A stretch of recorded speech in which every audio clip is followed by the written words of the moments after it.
When I was in the MTC, one of my MTC teachers, she had challenged all of us to keep a Book of Mormon with us and share the gospel to the person that you're sitting next to on your way to your mission. So I sat down, and it was a plane ride from Salt Lake to New York. That was the first plane ride. And so it was like about a 5-hour flight. But my sister had met me at the airport to say bye. You know, back then she could be at the gate. And she brought a bag of cookies that she had made, but she also made this puzzle because I love puzzles, word search puzzles. I love them. So she made one of Book of Mormon words. And so when I got on the airplane and I sat down next to this girl, and I introduced who I was and where I was going. We got to talking, and she's like, oh, okay, well, not interested. And so I just thought, okay, that's all right. And I introduced the Book of Mormon to her at one point, and I left the Book of Mormon sitting out because I wanted her to see it throughout the whole flight. So I left it sitting there. And then I opened up what my sister had made for me, and I noticed that it was a word search puzzle with Book of Mormon names. And I thought, okay, I want her to see this. And so I just pushed it forward a little bit so, it was more out in the open. And I started looking for the words, and I could tell that she was looking at it too. And she said, what is that? What are those words? So I got to explaining it to her. I was able to explain to her a little bit more about the Book of Mormon. And I said, would you like to do this puzzle with me? And she says, yeah, I would. So between the two of us, we got the word search puzzle done. And throughout the flight, we talked a little bit more about the church and a little bit more about the Book of Mormon. And right before we landed in New York, I bore my testimony to her again about the Book of Mormon, and I offered it to her. And with a huge smile on her face, she said, thank you, I will read this. And that just meant so much to me, that the Spirit took charge and was right there to touch her heart. And because it wasn't my sister, it wasn't me, that was the Spirit that touched her heart. And as soon as we landed in New York, she was flying with a gentleman who had slept the whole flight.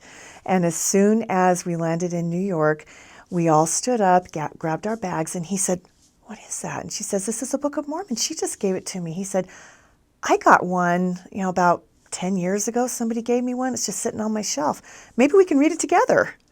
And so that meant a lot to me, that two people, a seed was planted on her, and the seed was watered for him. So a mission itself is not how many baptisms you get. Seeds are planted. Are you planting that seed, or is Heavenly Father's plan for you to water that seed for that particular person? Because it may be another 20 people down the road before that person is ready for baptism, but the Lord knows. He knows. So success of a mission is not how many baptisms did you have. It's how many people did you help step forward. How many seeds did you water or plant on your mission? When I got off the airplane, it did not feel like I was back at the MTC trying to learn how to speak French. They spoke a lot faster, and it was mind-boggling. It was very mind-boggling at first, and you just kind of stand there and you just go, oh my, because it does not feel like the MTC. The MTC is very Americanized, and then you get into the actual country, and it's a whole new experience. But it's also a very wonderful experience because it's something brand new that you get to experience. And we went to the mission home, got to meet with the mission president, and he interviewed each of us one-on-one and took us to our rooms, because that first day we stayed at the mission home for that first day, and it was the next day that we took off to our first cities.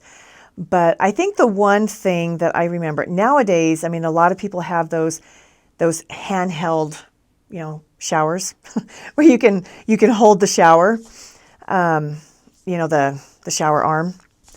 Well, when I was serving my mission, those were not very popular here in America.